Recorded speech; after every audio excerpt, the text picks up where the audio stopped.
Innal hamdalillah nahmaduhu wa nasta'inuhu wa nastaghfiruhu wa na'udzu billahi min shururi anfusina wa min sayyi'ati a'malina. May yahdihillahu fala mudilla lahu wa may yudlil fala hadiya lahu. Asyhadu an la ilaha illallah wahdahu la syarika lahu wa asyhadu anna Muhammadan abduhu wa rasuluh la nabiyya ba'dahu. Allahumma sholli ala Muhammad wa ala ali Muhammad kama shallaita ala Ibrahim wa ala ali Ibrahim wa barik ala Muhammad wa ala ali Muhammad kama barakta ala Ibrahim wa ali Ibrahim innaka Hamidum Majid. Qala Allah ta'ala fi kitabihil karim. A'udzu billahi minasyaitonir rajim. Bismillahirrahmanirrahim. Wa qadara rabbuka alla ta'budu illa iyyahu wa bil walidayni ihsana imma yablughanna 'indaka al-kibara ahaduhuma aw kilahuma fala taqul lahumā uffin wa la tanharhumā wa qul lahumā qawlan karīmā. Baiklah hadirin, usikum wa nafsi bi taqwallah faqad fazal muttaqun. Kama qala ayatan kitabih nasil karim. A'udzu billahi minasyaitonir rajim. Bismillahirrahmanirrahim. Ya ayyuhalladzina amanu taqullaha haqqa tuqatih wa la tamutunna illa wa antum muslimun. Jamaah Jumat Masjid Al-Falah yang dimuliakan Allah Subhanahu wa ta'ala. Lalu yang sangat terhormat dan sangat mulia ini khotib menyeru pada diri sendiri dan kepada jamaah saudaraku yang secara khusyuk dan tawadhu bersimpul di masjid ini. Mari terus kita berusaha secara maksimal meningkatkan kualitas iman dan takwa kita. Iman dan takwa ibarat dua sisi mata uang yang tidak terpisah. Orang bisa terus meningkatkan kualitas takwanya ketika ada di dalam dadanya keimanan. Dan Rasulullah di banyak kesempatan menyampaikan dengan sabdanya, at-taqwa hahuna, at-taqwa hahuna, at-taqwa hahuna, fayasiru ila sadri salah samarot. Kata beliau, takwa itu ada di sini 3 kali. Seraya beliau dengan telunjuknya mengarahkan ke dadanya. At-taqwa hahuna. Artinya takwa itu adalah sesuatu yang abstrak. Takwa itu sesuatu yang immaterial, yang hanya bisa dilihat indikator perilaku dan ucapannya, dan tidak bisa diraba dan bersedia. Karena itu sadar atau tidak usia kita semakin hari semakin bertambah, lebih-lebih yang sudah kepala 6. Secara matematik tambah, tetapi spiritualitas kita mengajarkan semakin tambah usia itu berarti mau atau tidak mau, suka atau tidak suka, akan segera mendekati ajal kita. Sehingga Rasulullah sampaikan hendaknya kita terus meningkatkan kualitas iman. Maka Allah sampaikan pada zawadu, berbekalah kalian semua, fa inna khairal zadi taqwa.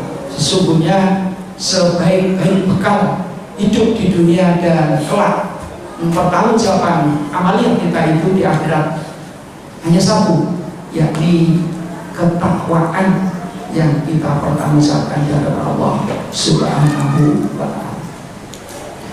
Jemaah yang dimuliakan Allah Subhanahu wa ta'ala, disadari setiap manusia terlahir itu pasti adalah terlahir dari ibu, kecuali Nabi Adam dan Hawa. Bahwa kita perlu menyadari bahwa ibu adalah yang melahirkan kita, ibu yang telah merawat kita dan membesarkan kita. Ibu pula yang menyayangi kita sepenuh hati, menimang kita, mengantarkan kita sampai dewasa. Sehingga ketika di TK kita diajari oleh guru kita bahwa kasih ibu kepada kita tak terhingga sepanjang masa, banyak memberi tak harap kembali, bagaikan surya menyinari dunia. Ini faktual bahwa orang tua yang membesarkan kita, memberi biaya sekolah kita sampai tamat kita, maka kalau dihitung secara materi tidak akan sebanding berapapun uang yang kita berikan kepada orang tua dibanding dengan kasih sayang dan jerih payah orang tua sejak kecil sampai sekarang. Karena itu Rasulullah SAW suatu saat ditanya oleh sahabat, "Ya Rasulullah, man ahabbun nas bi husni sahabati?" Ya Rasul, siapa sesungguhnya seluruh sahabat ini yang harus paling aku agungkan, paling aku hormati? Maka kata Rasul jawab, ummuka. Bertanya lagi sebulan ini, sumaman ya Rasulullah, ummuka. Pertanyaan yang ketiga, sumaman ya Rasulullah, dijawab oleh Rasulullah, ummuka. Pertanyaan yang keempat, sumaman ya Rasulullah, baru dijawab abuka. Hadis ini diriwayat Imam Bukhari dan Muslim. Menurut gradual hadis di dalam ulumul hadis, maka sesungguhnya hadis yang diriwayatkan oleh Imam Bukhari dan Imam Muslim itu adalah hadis yang grade yang paling tinggi dari kutub sitah maupun kutub tis'ah. Karena itu hadis ini mengajarkan kepada kita hormat dan patuh kepada ibu itu 3 dibanding 1. Hormatnya kepada bapak. Mengapa?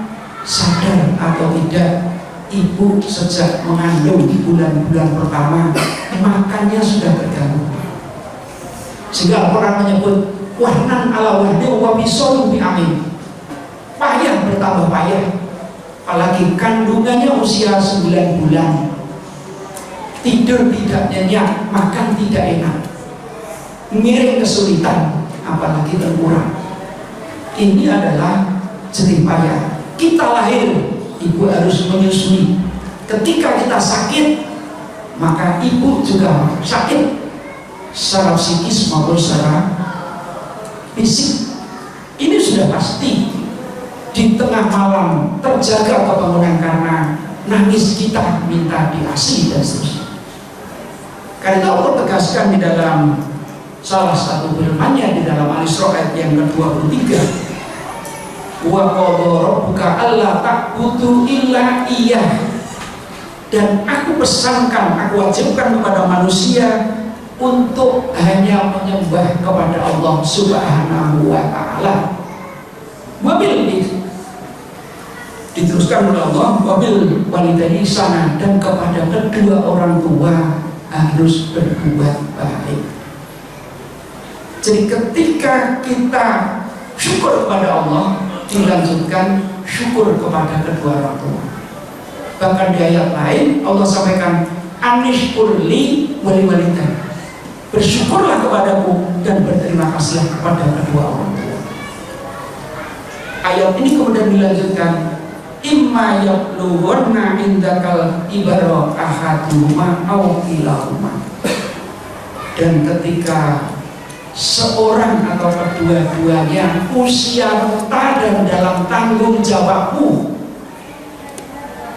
maka wala taqul lahum, jangan sekali-kali kau berkata kepada orang tua, jangan berkata hus kepada orang tua, jangan berkata cis kepada orang tua, tetapi bahkan wala tanharhuma, tidak boleh kita membentak suara yang di atas standar kepada kedua orang tua. Apa yang harus kita lakukan?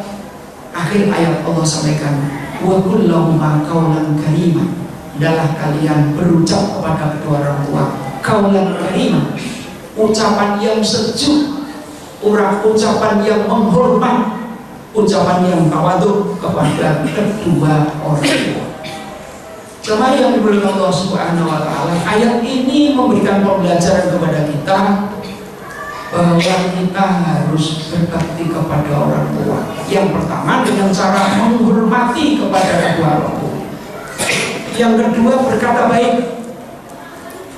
Tidak boleh berkata hus kepada kedua orang tua, apalagi membentak kedua orang tua.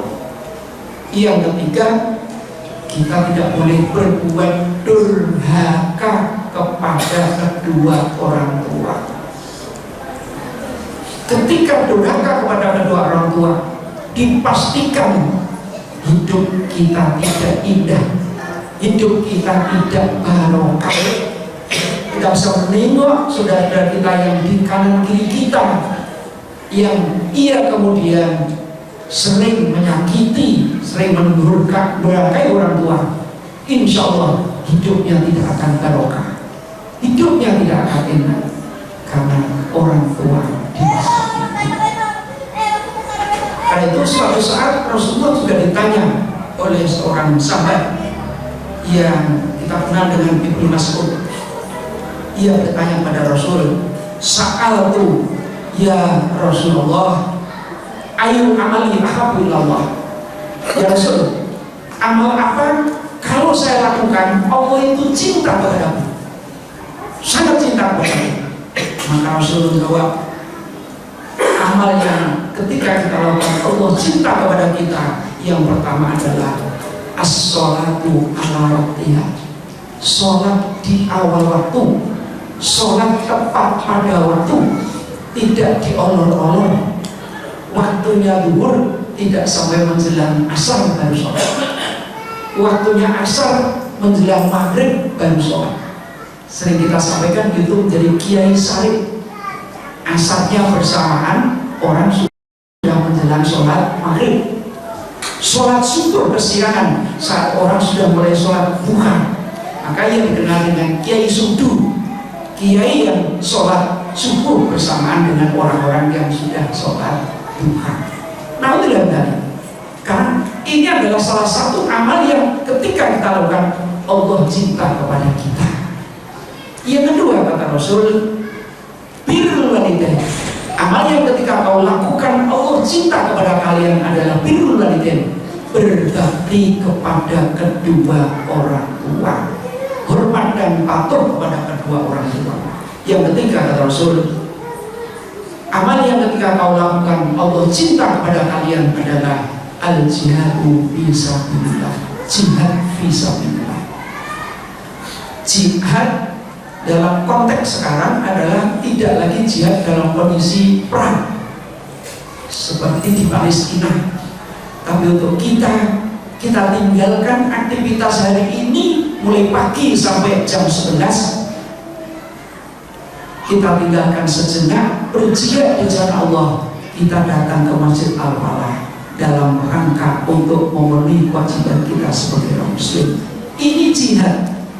Karena betapa banyak saudara-saudara kita amati di jalan raya itu, yang insya Allah 90% mereka berKTP Islam, tapi apakah ketika dengan seruan hayya 'alas sholah, hayya 'alal falah, mereka menghentikan truknya di jalan itu, menghentikan bisnya di jalan, kemudian tinggalkan aktivitas itu, sholat di masjid di mana dekat jalan, kita bisa melihat ini jihad bisa hilang.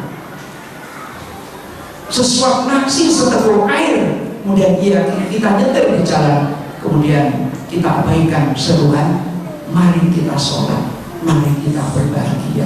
Padahal jalan terus itu adalah belum tentu akan berbahagia, karena ia mengabaikan panggilan Allah Subhanahu wa taala untuk jihad, untuk melaksanakan sholat Jumat secara berjamaah.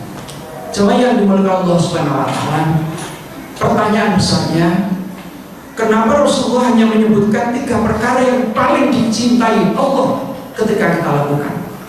Maka jawabannya adalah 3 perkara ini adalah esensi. 3 perkara ini adalah substansi. 3 perkara ini adalah dasar. Sholat tepat waktu, berbakti kepada orang tua, jihad fisabilillah, ini adalah esensi. Mengapa? Jika seorang muslim disiplin sholat, Pak, insya Allah ia akan disiplin untuk bekerja, ia akan disiplin untuk aktivitas yang lain.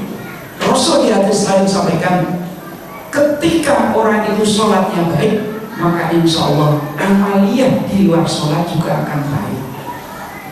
Yang kedua, kalau seseorang itu mampu berbakti kepada kedua orang tua, maka insya Allah di luar rumah ia akan senantiasa santun dan berbuat baik kepada orang, walaupun itu bukan orang tuanya secara biologis. Yang ketiga, ketika orang sudah biasa jihad fisabilillah, tinggalkan aktivitasnya untuk memenuhi panggilan Allah Subhanahu wa Ta'ala untuk melaksanakan sholat, maka Pak, insya Allah ia juga pikiran, harta, dan aktivitas fisiknya juga untuk jihad fisabilillah. Artinya, kalau seorang sudah melaksanakan 3 hal, biasakan sholat tepat waktu, membiasakan birrul walidain, membiasakan jihad fisabilillah, maka insya Allah 3 perkara ini akan menjadi dasar dari aktivitas yang lain untuk ibadah-ibadah, baik ibadah mandor maupun ibadah wajib. Karena itu indahnya berbakti kepada orang tua. Ini Rasul tegaskan kepada kita di dalam sebuah hadis yang diriwayatkan oleh Imam Tirmidzi, ridallah biridul walidain wa suhtullah bi suhtil walidain. Keridhaan Allah itu bergantung kepada bagaimana kedua orang tua ridho dan rela atas aktivitas kita. Sebaliknya, kemurkaan Allah, marah Allah, itu tergantung bagaimana orang tua.